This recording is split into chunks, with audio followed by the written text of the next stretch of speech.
Alright, everybody. Minecraft Live is officially over. It was a relatively short show. It was only like 45 minutes to an hour, but it was quite enjoyable. They showed quite a few creator-made animations, some creator-made songs, and things like that.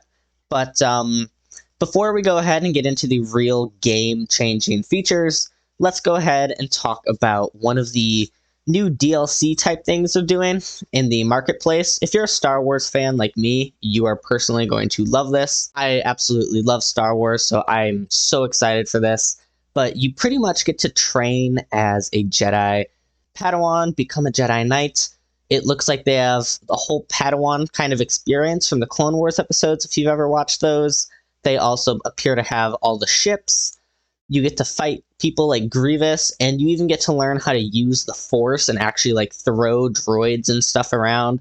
It looks like a really fun time, and I cannot wait to see this actually get released because I'm really excited to see everything there is about this. Like I said, love Star Wars, but beyond that, they revealed a brand new structure that they are calling the Trial Chambers. So it looks like it'll spawn underground. It has some new decorative blocks consisting of new deep slate type of decorative block. I don't know if you can craft it. They also have these copper bulbs.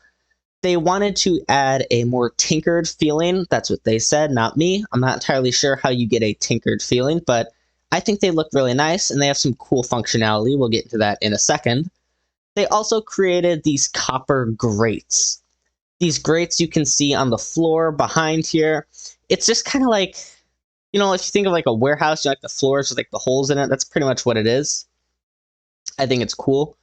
Now, these copper bulbs, they can actually, so they'll oxidize, of course, and as they oxidize, the amount of light that will be given off will lessen, so you have to constantly keep etching off the oxidization to make it look good.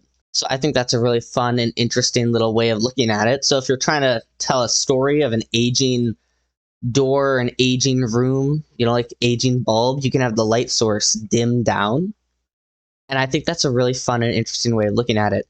I also noticed there seems to be some other decorative copper blocks in this shot right here.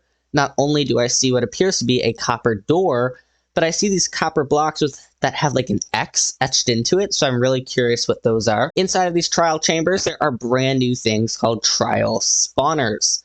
Now, these are a new variant of mob spawner. Pretty much how they work is if you go up to them, they'll start spawning their mobs, of course. But if you go up with more than one player, they'll spawn more mobs. So it's the amount of mobs spawned is dependent off of how many players are there. Once you defeat the spawner, it'll stop spawning mobs, it'll go into a cooldown phase, and it will give you rewards like diamonds or emeralds. Now, I'm not sure how long the cooldown phase, they didn't say how long that phase was, and it also appears that these spawners will spawn mobs that normal game spawners don't spawn, so like strays or stuff along that sort. They only ever showed strays, so I don't know if other mobs might be spawning in these, but we know the strays are, so maybe a few other mobs that don't currently have spawners. And you can figure out what mob spawns in these based off of the blocks on the floor. The strays have ice around their spawner, and I assume any other mobs will have blocks dependent based off of them. They also added a whole new mob to these trial spawners called the Breeze. Now, the Breeze is a very interesting mob. Pretty much how it works is it shoots these wind charges at you, and these wind charges don't actually do any damage to the blocks around you. I'm pretty sure they do a bit of damage to the player. They weren't too specific on that. But the Breeze will melee attack you. That's how it'll do damage. But its wind charges activate like redstone. It's really hard to explain, but pretty much what happens is the wind charge hits a trapdoor or a button, and it activates or deactivates it.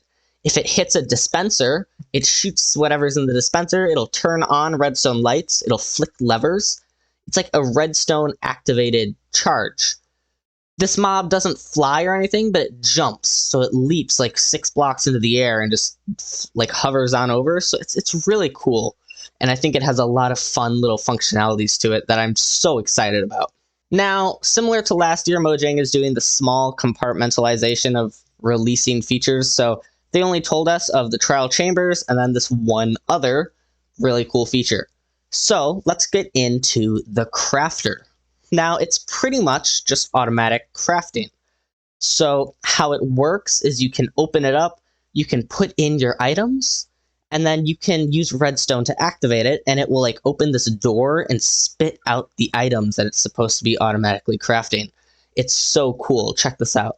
The door like opens too. It's so cool. I don't know how you craft this block or if you even can craft it. I'd imagine you can, but who knows? Now, this block also has the slots in it. You can like toggle or de-toggle them. So you can deactivate slots, and this pretty much ensures that you can use hoppers to put items in and make sure your items go into the right spot. And look at this, they're just printing iron swords. It's so cool. This is awesome. I'm so excited to see what players do with this. I can see this like on gold farms, you get all those golden nuggets, you can just fill it in, and then you can be printing the nugget or the gold ingots rather than having to go through and craft all those nuggets into ingots by yourself. So that's just one little scenario where I imagine using this. Now, finally, the mob vote. Now, I know there's been a lot of things going around saying that we should cancel the mob vote and stuff like that. I do not agree with that. I think people are just kind of being a bit ridiculous. But the mob vote here, the first mob voted out was unfortunately the penguin. But Mojang pretty much followed that up by saying, remember how the frog was voted out all those years ago? Don't worry, the penguin could still come into the game. So, maybe the penguin ends up coming in a future update. Now, I'm sure a lot of you would expect the crab to win at this point, right? I voted for the penguin, but I kind of expected the crab to win. But you would be wrong. The armadillo has won.